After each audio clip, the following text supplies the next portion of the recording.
Bon, je pense que si nous en sommes à 30 ans, nous sommes quand même justement en mesure de dire qu'il y a des actes qui ont été posés pendant ces 30 ans et même jusqu'à ce qu'il y ait quelques semaines ou quelques jours qui montrent que l'engagement ou le sérieux n'a pas toujours été à l'ordre du jour. Encore une fois, vous avez évoqué les affrontements qui se passent actuellement dans la province du Sud Kivu entre le M23 et les forces armées de la République démocratique du Congo.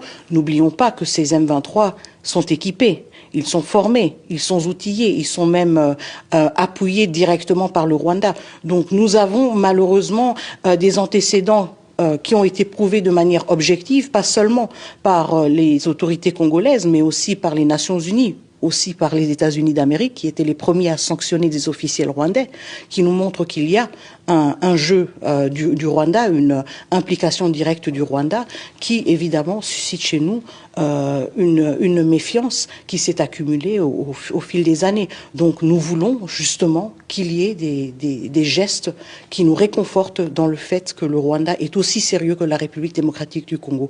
Encore une fois, je souligne une chose, une très grande différence entre les deux pays. Quand il s'agit de ce conflit, nous sommes ceux qui sont en train de perdre des milliers de vies humaines. Ce n'est pas le cas pour le Rwanda.